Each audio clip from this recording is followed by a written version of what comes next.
Olá! Para a nossa análise de hoje, a gente tem na mesa uma verdadeira montanha de relatórios e projeções.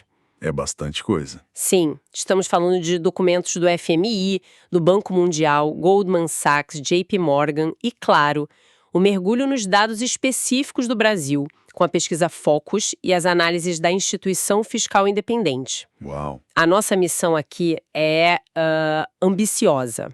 Tentar montar o quebra-cabeça do cenário macroeconômico global para os próximos anos, de 2025 até 2028.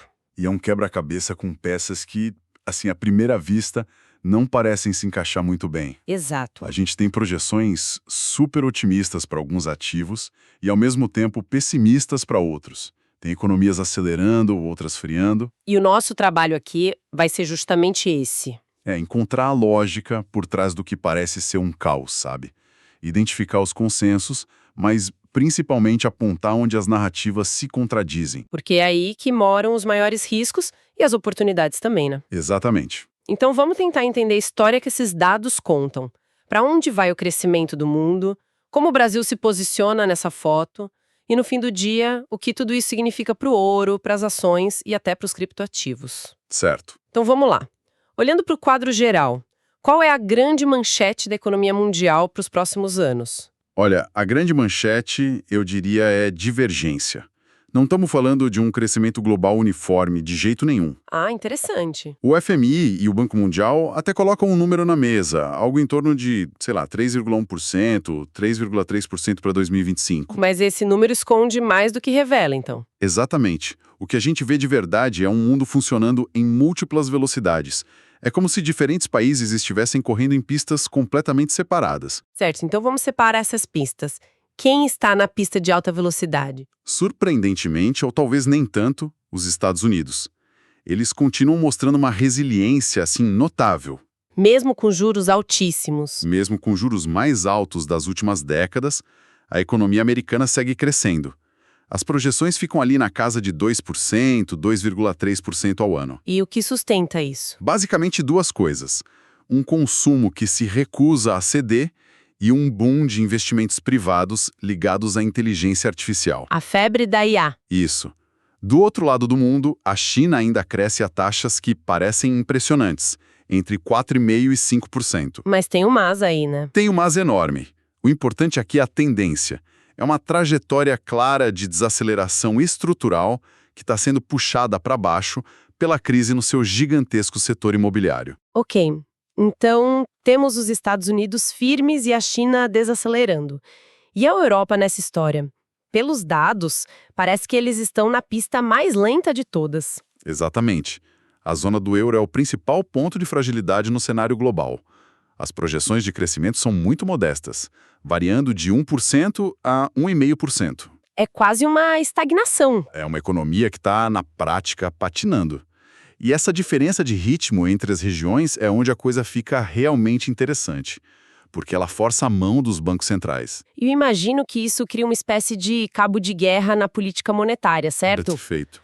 De um lado, o Federal Reserve americano, vendo a economia aquecida, fica mais cauteloso para cortar os juros. Exato. Do outro, o Banco Central Europeu, olhando para uma economia quase parada, se sente pressionado a cortar os juros de forma mais agressiva para tentar dar um tranco. É a definição perfeita. E essa divergência não é só um detalhe técnico. Ela tem consequências enormes, sabe? Em que sentido? Ela influencia o fluxo de capital pelo mundo, determina a força das moedas.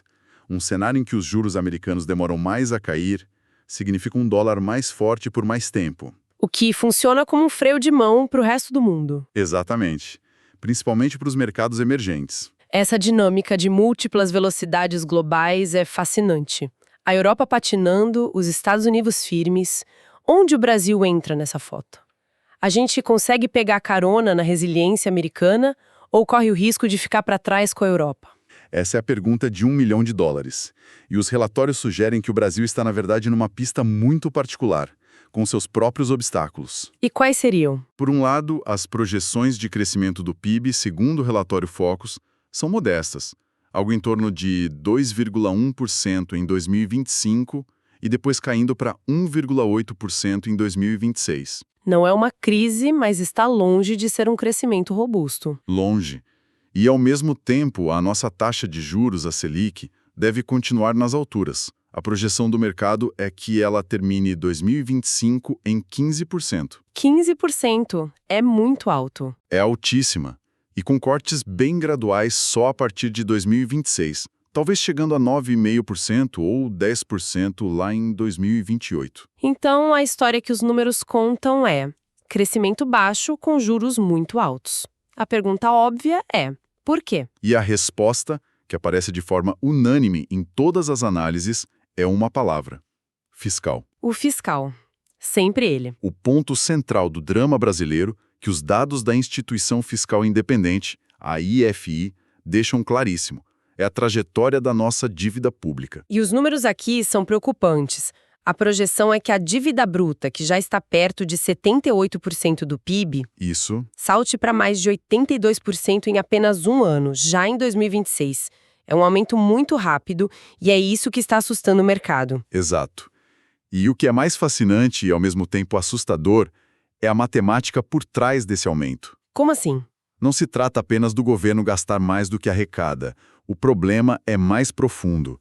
A IFE calcula que o custo real da nossa dívida, ou seja, os juros que a gente paga acima da inflação, é de cerca de 5,1% ao ano. 5,1%. Enquanto isso, o nosso potencial de crescimento, o ritmo que a economia consegue avançar sem gerar mais inflação, é de apenas 2,2%. Deixa eu ver se eu entendi a gravidade disso. Basicamente, a nossa dívida cresce a um ritmo de 5,1%, enquanto a nossa capacidade de gerar riqueza para pagar essa dívida cresce a 2,2%. Exatamente. Como correr numa esteira que está acelerando mais rápido do que você consegue correr. Mesmo que você não dê nenhum passo para trás, uma hora você acaba sendo jogado para fora. A analogia da esteira é perfeita.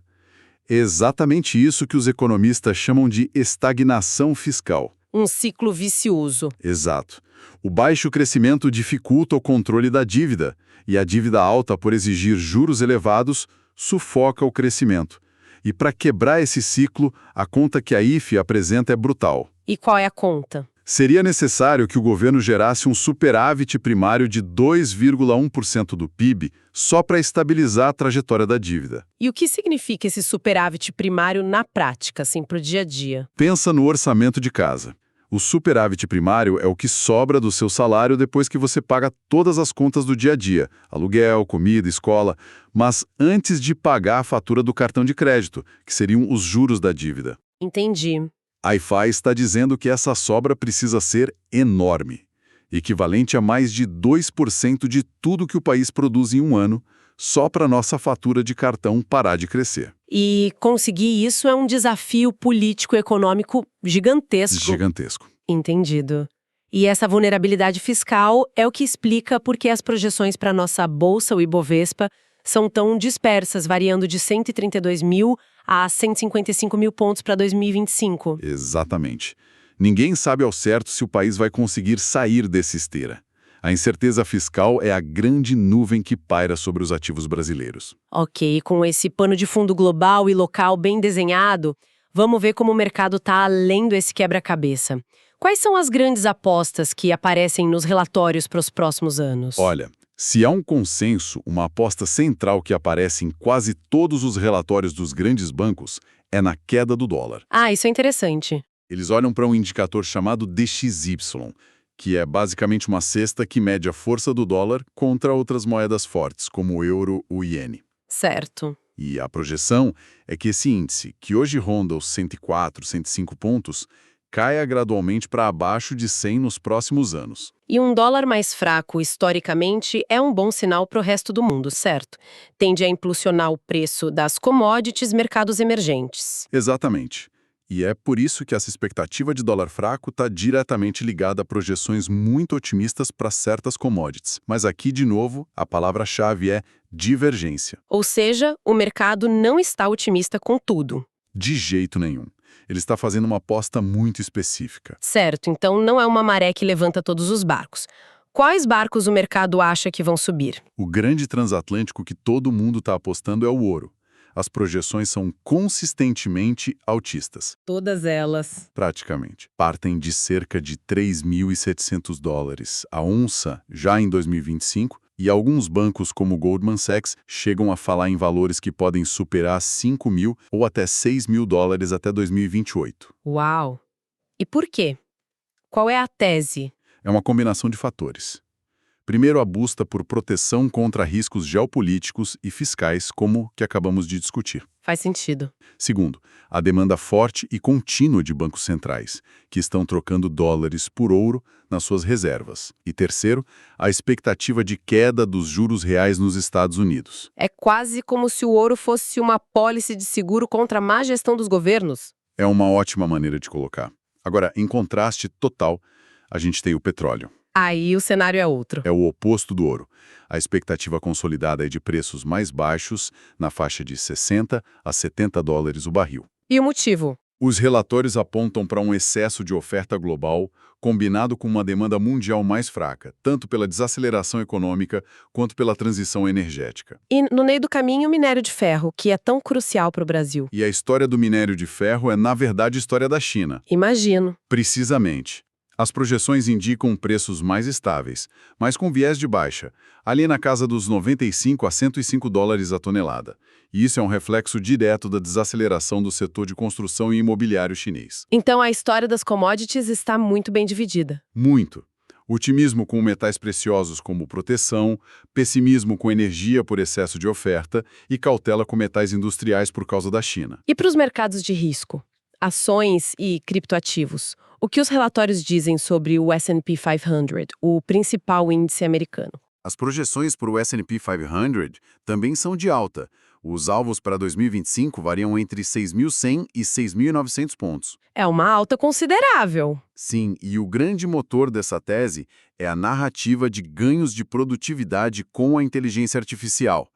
A ideia é que a IA vai aumentar os lucros das empresas de uma forma que a gente ainda nem consegue dimensionar. Mas essa aposta na IA não começa a parecer um pouco eufórica? As fontes alertam para o risco de uma bolha. Sim, e esse é um ponto importante. Todos os relatórios fazem essa ressalva. As avaliações, quer dizer, os preços das ações em relação aos seus lucros, já estão muito esticados. Especialmente nas de tecnologia, imagino. Principalmente nos gigantes de tecnologia. O otimismo com a IA precisa se traduzir em lucros reais e crescentes para justificar esses preços.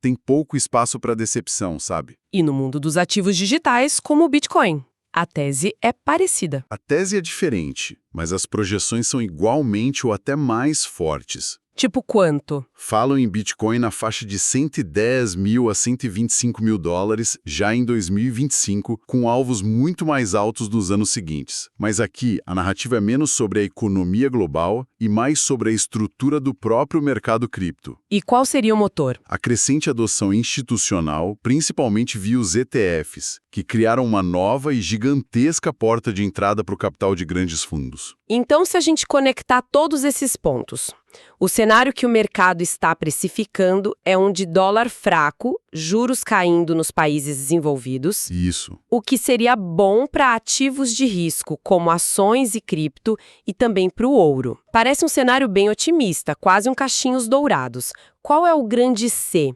O que poderia estragar essa festa? O grande C, o risco que é citado em absolutamente todos os relatórios, tem nome e sobrenome: inflação de serviços. Principalmente nos Estados Unidos. Se a inflação, especialmente de salários e serviços, se mostrar mais persistente do que o esperado, isso muda todo o jogo. E por que isso seria um problema tão grande? Imagino que forçaria o Federal Reserve a repensar a queda de juros, certo? Exatamente. Isso forçaria o Fed a manter os juros altos por mais tempo, um cenário que o mercado apelidou de higher for longer. Juros altos por mais tempo. E juros altos nos Estados Unidos por mais tempo funcionam como um aspirador de pó global. Sugam a liquidez e o capital do resto do mundo. E aí todo aquele cenário otimista desmorona. Todo ele. Esse cenário reverteria a aposta na queda do dólar e seria historicamente negativo para ações, para commodities e especialmente para mercados emergentes como o Brasil. É a peça do quebra-cabeça que, se virar, desmonta todo o resto. Então, para amarrar tudo, temos um cenário global que desacelera em velocidades diferentes, com os Estados Unidos surpreendentemente resilientes e a Europa com dificuldades. Certo. O Brasil, por sua vez, está travado no seu desafio estrutural da dívida pública, que limita seu potencial. Exato. E os mercados otimistas apostam num ciclo de dólar fraco que beneficia o ouro, as ações e os criptoativos. Mas tudo isso vivendo sob a sombra do risco de uma inflação teimosa. A grande tensão que permeia todas essas projeções é essa. É uma briga entre a tentativa dos bancos centrais de orquestrar um pouso suave da economia, cortando juros na hora certa, O que é muito difícil. e as restrições impostas por dívidas públicas enormes e um cenário geopolítico instável. De certa forma, a alta projetada para ativos como ouro e Bitcoin não é apenas uma aposta econômica. É o que então? É também um reflexo da desconfiança do mercado na capacidade dos governos e dos bancos centrais de manterem esse equilíbrio tão delicado. Eles funcionam como um termômetro dessa desconfiança. E isso nos deixa com uma reflexão final para quem nos acompanha. O cenário base, o cenário otimista que vimos para os mercados, depende crucialmente de tudo dar certo nesse pouso suave da economia global. Uma aposta alta? É, mas a história nos ensina que pousos suaves são a exceção, não a regra. A provocação que fica é: como um portfólio montado com base nessas projeções se comportaria se, em vez de um pouso suave, a gente tivesse que enfrentar uma nova onda de turbulência? A aposta na calmaria está preparada para a tempestade?